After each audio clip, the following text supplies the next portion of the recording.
ಆತ್ಮೀಯ H16 news ಅರ್ಥಾತ್ ಸೀತಾರಾಮ್ ನ್ಯೂಸದ ವೀಕ್ಷಕರೇ, ನಾನು ನಿಮ್ಮವ ಎಂ ಆಯುಧ ಮಲ್ಲಪ್ಪ ಜೊತೆವರು.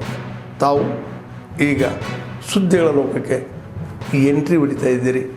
ಈ ಸುದ್ದಿಗಳನ್ನು ಪ್ರತಿಯೊಂದು ನೋಡೋ ಜೊತೆಗೆ ನಿಮ್ಮ ಅಭಿಪ್ರಾಯಗಳನ್ನು ಹಂಚ್ತಾ ಇರಿ. ಯಾಕಂದರೆ ಈ ಸುದ್ದಿಗಳು ನಿಮಗಾಗಿ, ನಿಮ್ಮ ಬದುಕಿಗಾಗಿ, ನಿಮ್ಮ ವೈಚಾರಿಕೆಗಾಗಿ, ನಿಮ್ಮ ತಿಳುವಳಿಕೆಗಾಗಿಯೂ ನಿಮಗೂ ಗೊತ್ತು. ಜೊತೆಗೆ ನಮಗೂ ನಿಮ್ಮೊಂದಿಗೆ ಇದೊಂದು ಮಾತಾಡುವಂಥ ಜೊತೆಗೆ ಸುದ್ದಿಗಳನ್ನು ಬಿಡುವಂಥ ಕೆಲಸ. ಈ ಕೆಲಸದಲ್ಲಿ ನಾವು ನಿಮ್ಮೊಂದಿಗಿದ್ದೀವಿ ಅಂತ ಹೇಳ್ತಾ ನೋಡ್ತಾ ಇರಿ ಸುದ್ದಿಗಳನ್ನು. ಬೆಳಗಾವಿ ಮಹಾನಗರ ಪಾಲಿಕೆಯ ಸದಸ್ಯರಾದ ಜಯಂತ್ ಜಾಧವ್ ಮತ್ತು ಮಂಗೇಶ್ ಪವಾರ್ ಅವರ ಸದಸ್ಯತ್ವವನ್ನು ಆರಿಸಿ ಅವರು ರದ್ದು ಮಾಡಿದ್ದರು. ಸದಸ್ಯರ ಪದದಿಂದ ಅನರ್ಹಗೊಳಿಸಿದರು. ಇಲ್ಲಿಯ ಕಾಂಗ್ರೆಸ್ ಸರ್ಕಾರ, ಕಾಂಗ್ರೆಸ್ ಮುಖಂಡರು ಮಾತನ್ನು ಕೇಳಿ ಅದಕ್ಕೆ ನಾವು ನ್ಯಾಯಾಲಯದಲ್ಲಿ ಪ್ರಶ್ನೆ ಮಾಡಿದ್ವಿ. ನ್ಯಾಯಾಲಯ ಯು ಡಿ ಸೆಕ್ರೆಟರಿ ಅವರಲ್ಲಿ ಮತ್ತೊಮ್ಮೆ ಇದರ ಬಗ್ಗೆ ಹಿಯರಿಂಗ್ ಆಗಬೇಕಂತ ಆದೇಶ ಮಾಡಿತ್ತು. ಆ ಪ್ರಕಾರ ಯು ಡಿ ಸೆಕ್ರೆಟರಿ ಅವರು ನಿನ್ನೆ ಹಿಯರಿಂಗ್ ಮಾಡಿ ಅವರು ನಾವೇನು ಈ ಆದೇಶಕ್ಕೆ ತಡೆ ಕೇಳಿದ್ದು ಅದು ತಡೆ ಕೊಡಲಿಲ್ಲ, ನಮ್ಮ ವಿರುದ್ಧ ಆದೇಶವನ್ನು ಮಾಡಿದರು. ಅದನ್ನು ಪ್ರಶ್ನಿಸಿ ಮತ್ತೆ ನಾವು ಇವತ್ತು ನ್ಯಾಯಾಲಯಕ್ಕೆ ಹೋಗಿದ್ದು, ಕರ್ನಾಟಕ ಉಚ್ಚ ನ್ಯಾಯಾಲಯಕ್ಕೆ. ಅಲ್ಲಿ ಇವತ್ತು ಉಚ್ಚ ನ್ಯಾಯಾಲಯ ಏನು ಆರ್ ಸಿ ಮತ್ತು ಪ್ರಿನ್ಸಿಪಲ್ ಸೆಕ್ರೆಟರಿ ಯು ಡಿ ಮಾಡಿದಂಥ ನಿರ್ಣಯವನ್ನು ತಡೆಯಾಜ್ಞೆಯನ್ನು ಕೊಟ್ಟು ಮಂಗೇಶ್ ಪವಾರ್ ಮತ್ತು ಜಯಂತ್ ಜಾಧವ್ ಅವರು ಚುನಾವಣೆಯಲ್ಲಿ ಸ್ಪರ್ಧೆ ಮಾಡಬಹುದು ಮತ್ತು ಚುನಾವಣೆಯಲ್ಲಿ ಮತದಾನವನ್ನು ಮಾಡಬಹುದು ಅಂತೇಳಿ ಆದೇಶ ಕೊಟ್ಟಿದ್ದದ. ಹೀಗಾಗಿ ನ್ಯಾಯಾಲಯದ ನಾವು ಆಭಾರಿಯಾಗಿದ್ದೇವೆ. ಮತ್ತು ಇದನ್ನು ಸಮರ್ಥವಾಗಿ ವಾದ ಮಂಡಿಸಿದಂತಹ ದೇವರಾಜ್ ಪಾಟೀಲ್ ಅವರು ಮತ್ತು ಪೂನಂ ಪಾಂಡೆ ಅವರಿಗೆ ನಾವು ಅಭಿನಂದನೆಯನ್ನು ಸಲ್ಲಿಸ್ತೀವಿ. ಮತ್ತು ಸತ್ಯಕ್ಕೆ ಜಯ ಅನ್ನೋದನ್ನು ಇವತ್ತು ನ್ಯಾಯಾಲಯ ಹಿಡಿದದ್ದು. ನ್ಯಾಯಾಲಯದಲ್ಲಿ ಇವತ್ತು ನ್ಯಾಯಾಧೀಶರು ಈ ಏನು ಕರ್ನಾಟಕ ಸರ್ಕಾರ ಸರ್ ಏನು ಸರ್ ಅವ ಪರಸಪ್ಪ ಬರ್ಮಪ್ಪ ಹೊಳಿಕಾರ್ ಸರ್. ನಾವು ಪತ್ರ ಹಾಕತ್ತಿದ್ವಿ ಸರ್.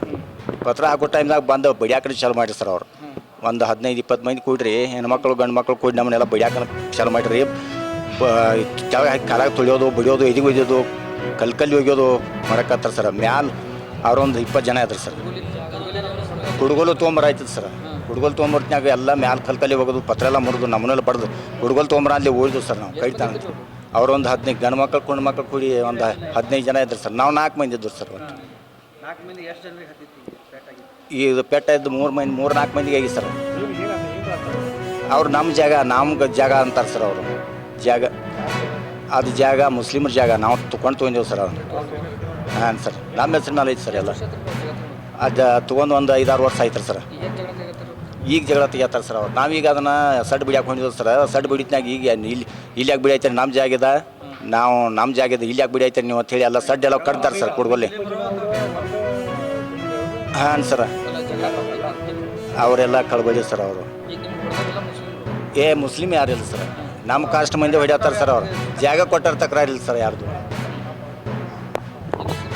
ನಮ್ಮ ಹೆಸರು ಹಾಲಪ್ಪ ಚಿಟ್ಟಪ್ಪ ಹೊನ್ನೂರು ಸರ್. ಈಗ MLC ಮಾಡಿರೋದು ಸರ್. ಹಾಂ ಸರ್. ಅಧಿಕಾರಿಗಳಿಗೆ ನಾವಿವತ್ತು ಒಂದು ವಿನಂತಿ ಅಥವಾ ಎಚ್ಚರಿಕೆ ಅಂತ ತಿಳ್ಕೊಂಡ್ರು ಗೊತ್ತಿಲ್ಲ. ಬಹಳಷ್ಟು ಹಿಂದಿನ ಅಧಿಕಾರಿಗಳು, ಬೆಳಗಾವಿಯ ಜಿಲ್ಲಾಧಿಕಾರಿಗಳಾಗಿರ್ಬೋದು, ಬೆಳಗಾವಿಯ ಪೊಲೀಸ್ ಇಲಾಖೆಯ ಹಿರಿಯ ಅಧಿಕಾರಿಗಳು ಇಲ್ಲಿಯ ಕನ್ನಡದ ಉಳಿವಿಗಾಗಿ, ನಾಡು ನುಡಿಗೋಸ್ಕರ, ಕರ್ನಾಟಕದ ಅವಿಭಾಜ್ಯ ಅಂಗ ಬೆಳಗಾವಿ ಅನ್ನೋಗೋಸ್ಕರ ಸಾಕಷ್ಟು ಅಧಿಕಾರಿಗಳ ಶ್ರಮ ಇದೆ, ಅವರ ತ್ಯಾಗ ಇದೆ. ಇಂಥ ಸಂದರ್ಭದೊಳಗಡೆ ನೀವು ಅವ್ರನ್ನೆಲ್ಲ ಕೂಡ ವಿರೋಧಿಸಿ ಕನ್ನಡಿಗರನ್ನ ವಿರುದ್ಧವನ್ನ ಕಟ್ಕೊಂಡು ಇಲ್ಲಿ ಒಂದು ಭಾಷೆಯ ವಿಚಾರ ಸಂಬಂಧಪಟ್ಟಂಗ ಈ ಸರ್ಕಾರದ ದಾಖಲೆ ಪತ್ರಗಳನ್ನ ನೀವು ಮರಾಠಿ ಒಳಗ ಕೊಡ್ತೀರಿ ಅಂತಂದ್ರೆ ನಾವ್ ಯಾರು ಕೂಡ ಸುಮ್ಮನೆ ಕೂಡುದಿಲ್ಲ ಮತ್ತು ಇದನ್ನ ಸಹಿಸುವುದೂ ಇಲ್ಲ. ಹೀಗಾಗಿ ಮತ್ತೆ ಕನ್ನಡಿಗರು ಒಂದ್ ಕಡೆ ಸೇರ್ಕೊಂಡು ಮತ್ತೊಂದು ಬೆಳಗಾವಿಯ ದೊಡ್ಡ ಆಂದೋಲನ ಬೆಳಗಾವಿ ಒಳಗ ಆಗ್ತದ ಅಂತ ನಾ ಹೇಳ್ತಾ ಇದ್ದೀನಿ. ಹಾಗಾಗಿ ಮಾನ್ಯ ಜಿಲ್ಲಾಧಿಕಾರಿಗಳೇ ಇವತ್ತು ಈ ಮುಖಾಂತರ ತಮಗೆ ಒತ್ತಾಯನ ಮಾಡ್ತಾ ಇದೀವಿ. ಇದನ್ನ ತಕ್ಷಣವೇ ನಿಲ್ಲಿಸುವಂತ ಕೆಲಸ ಆಗಬೇಕು. ಇಲ್ಲ ಅಂದ್ರೆ ತಮ್ಮ ಕಚೇರಿ ಎದುರಿಗೆ ಬಂದು ಒಂದು ಧರಣಿಯನ್ನ ಮಾಡ್ತಾ ಇದೀವಿ. ಕನ್ನಡ ವಿರೋಧಿ ಜಿಲ್ಲಾಧಿಕಾರಿಗಳನ್ನ ಓಡಿಸಿ ಬೆಳಗಾವಿಯನ್ನ ಉಳಿಸಿ ಅನ್ನುವಂಥ ಆಂದೋಲನ ನಾವು ಪ್ರಾರಂಭ ಮಾಡಬೇಕಾಗುತ್ತೆ. ಆಮೇಲೆ ಪಂಚಾಯಿತಿಯ ಎಲ್ಲೆಲ್ಲಿ ಅಧಿಕಾರಿಗಳು ಈ ರೀತಿ ಮಾಡ್ತಾ ಇದ್ದಾರೆ ಅವರ ತಕ್ಷಣವೇ ನಿಲ್ಲಿಸಬೇಕು.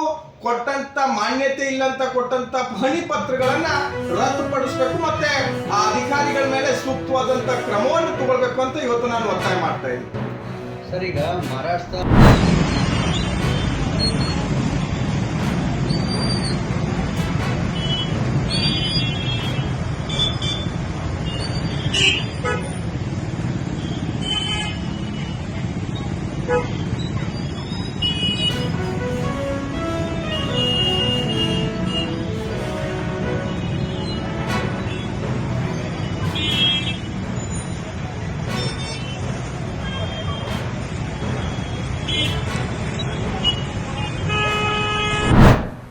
ಆತ್ಮೀಯರೇ, ಎಲ್ಲ ಸುದ್ದಿಗಳನ್ನು ನೋಡಿದ್ರಲ್ಲ, ಏನು ಅನಿಸ್ತು ನಿಮಗೆ?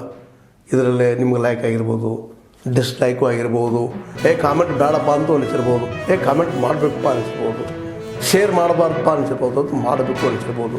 ಏನಾದರೂ ಆಗಲಿ ಶೇರ್ ಮಾಡ್ತಾಯಿರಿ, ಈ ನ್ಯೂಸ್ಗಳನ್ನ ಹಂಚ್ತಾ ಇರಿ, ಜೊತೆಗೆ ಇದಕ್ಕೆ ಸಬ್ಸ್ಕ್ರೈಬ್ ಆಗ್ತಾಯಿರಿ ಅಂತ ಹೇಳ್ತಾ H16 ನ್ಯೂಸ್ ಅರ್ಥಾತ್ ಹೇ ಸೀತಾರಾಮ್, ಇದು ಸತ್ಯದ ಕೈಗೆ ನಡಿ. ವಂದನೆಗಳು.